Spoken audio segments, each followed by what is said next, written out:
Welcome back to the Cold Case channel. As we discussed last time, Omaha has more than its fair share of missing children per capita, so I kind of took a detour from the cold cases to work on missing children. So the first child here is Journey Walker. Now, in the last video that I did, there was a Ciela Walker. And strangely, Journey's actually been missing longer than Ciela, but she wasn't on the other list. So I don't know if there's any relation, like family relation, sisters, cousins, whatever, with these two, but they do have the same last name. And I had the same frustrating issues with these lists of who's missing and who's not and why isn't it cohesive. And another discrepancy with Journey, she was listed in some places as Caucasian and others Native. I do think she looks Native. Also, some said Bellevue, some said Omaha. And Journey's been missing since April. This child's name is Naya Yeek. Last name is Kwang, and she has also been missing since April. Yeek would be pretty easy to spot. She's 5'11", so very tall. She would definitely stand out in a crowd. Next is Carter Johnson, a 12-year-old boy missing from a group home, and that's really all I was able to find on him. I tried entering his name in the Nebraska State Patrol website, and I couldn't even get it to work or come up with any other information on him. Just very frustrating. And so the next is Owen Schluter. Again, no information. He's 18 and there's one picture. Next is Angeles de la Guardia. I found a few pictures of her. Now it says she also goes by the nickname Bella. I did find this one picture of a woman with the same name and a daughter named Bella, so I'm assuming that's her. But that's really not very much information. And for the life of me, I just don't understand why these kids were not on these other lists. They've been missing longer than some of the kids that I found on the last batch. There's just no cohesive list anywhere. Next is Caden DeBon, and he's actually been missing almost 2 years. And this is the first information I've come across on him, and it's literally just one picture. Next are two children, their brother and sister, Angel and Alexandra. And they've been missing since 2009, so these are age-progressed photos. It says that they may be traveling with their mother, but there's no picture of her. It's just the names and the age-progressed photos of the children. Next is Karen Guzman Pineda, and she actually has the same last name. She's been missing for quite some time, not as long as the other two children, but so there may be family relation here. For Karen, I found quite a bit on Facebook. Now, some have the Guzman and some just say Pineda, but I do believe it's the same girl. So here's quite a few pictures of her up here. Some are a bit old, though. And then next here we have Destiny Atkinson. Now, she's been missing just about a month, but I found 2 pictures of her. Destiny also looks like she might be Native, part Native, Hispanic maybe. It doesn't say that, but that's the impression that I got. Next is Cindy Valle. Now, she's been missing for quite some time. It says 2011, so this is an age-progressed photo. Found multiple profiles with that same name. This one kind of looks like her. It did say that she was pregnant when she went missing. And so here's some of the posts. It kind of gives a glimpse into her life at the time, which is a lot more information that I was able to find on most of the other kids. But there was also some concerns because 2 of the sites that I found are, well, Facebook pages. So these next 2 that are coming up, she was wearing very revealing clothing.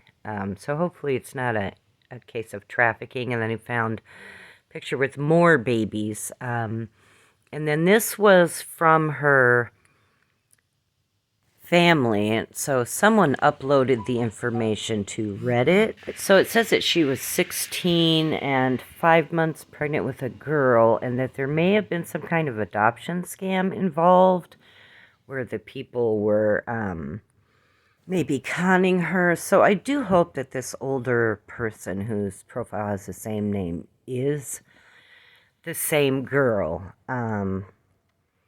But there's really no way to know for sure. There's just a strong resemblance. And then next is Aiden Wright.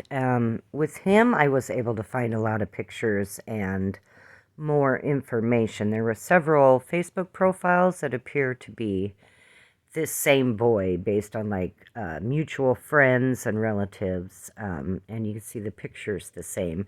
Now, this one was kind of scary. Apparently, he was in some type of foster home situation and it was not going well, and you can kind of see the pictures in the background there with alcohol, weed, different things that were not appropriate for someone his age. And also, you know, he looks different from picture to picture. So I did include as many of him as I can in case his facial features have changed. The post says, "I'm not missing. I ran away from someone who was mistreating me, and that he's safe. He's not going back." It says the lady was forcing him to do stuff and did not like his girlfriend due to racism. It doesn't say how he came to be there, just that it was unsafe. It looks like maybe there was an assault or two that took place, and so he fled for his own safety. Sadly, that is sometimes the case, and so if you do see him, maybe just talk to him. Don't necessarily call the authorities. I did find this picture that showed multiple missing children had already been found, so that was good news. Next is Buribe Elizoraris Esquivel. Hopefully I said that one right. She's been missing since June of last year, and here's a concerning picture. Again, I hope this is not a case of trafficking, because where would a young person get all that money? For her, I did find a large number of pictures, probably really too many to include here.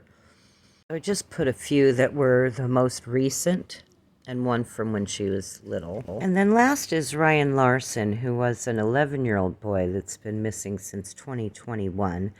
Ryan is autistic, and so there was a lot more information about Ryan, and his case has recently been in the news. Ryan's mother apparently is trying to bring a suit against La Vista School District, and so she's filed to try to have his declaration of death moved up, and so I'll play that video for you real quick. We're taking a deeper look tonight into the new developments in the Ryan Larson case. Well, as we reported here Tuesday, his mother is petitioning to have her son declared dead so that she can pursue legal action over his disappearance. Larson walked away from La Vista West Elementary School in May 2021. He has not been seen since. The letter of Nebraska state law is clear. A person who is absent for a continuous period of 5 years is presumed to be dead. But there is an important annotation. A death can be declared circumstantial evidence before the expiration of the 5-year period. And that may be the key to allowing Tammy Larson to take on the Papillion La Vista School District in legal action. KETV News Watch 7's Abby Peterson investigates. Is he alive? Is he not? We don't know. La Vista Police Chief Bob Loston has been looking for Ryan Larson for 1 year and 8 months now. He says his mother's move to declare the boy dead does not change the mission to understand his fate. Somebody in their viewpoint to get closure or whatever goes that route, then that's on them. But we know what our mission is and we know what we're trying to do. Loston says his department received a tip just this week. There is no evidence to suggest Ryan is alive or dead. In her petition, Tammy Larson seeks to declare Ryan deceased so that she can pursue a claim of negligence against the Papillion La Vista School District. Part of her argument that La Vista police have given up the search, citing a conversation with a detective who told her they're no longer engaged in an active investigation, and the case now rests with Omaha police. Chief Loston says That's not true. It's not a cold case. It's not with Omaha Police Department's cold case squad, but they're a partner helping us in this investigation. So that's a strange kind of twist of events. There was some indication by the police that said that there was DNA found on an umbrella very near to his home, outside his apartment. There also was surveillance that they said may or may not have been him. Within about a half hour prior to the expected arrival time of certain family members at the home. And so I hate to say it, not pointing any fingers, but I would almost be looking into the family if that's the case. And this is one of the police department website pictures here, which is completely worthless. I don't know why you would even try to use this one. There are multiple other pictures of Ryan easily available online, so this just all seemed kind of strange. Anyway, it was an outside agency who came up with the funding arrangements for a bus bench and a billboard for Ryan to get his picture out there. And it just seems to me that I can't stress this enough. Get the pictures out there. For too many of these children, there is just too little information. Now, I did find out about this Omaha cold case unit, and so I think that might be the discrepancy in the different cities, where some it'll say Bennington and then it'll say Omaha, because it was transferred to Omaha's cold case unit after so many years. But that doesn't seem to be the case for this one. Omaha, he said, is just partnering on the case. So that's all I have for now. Thanks for watching. Good night and God bless.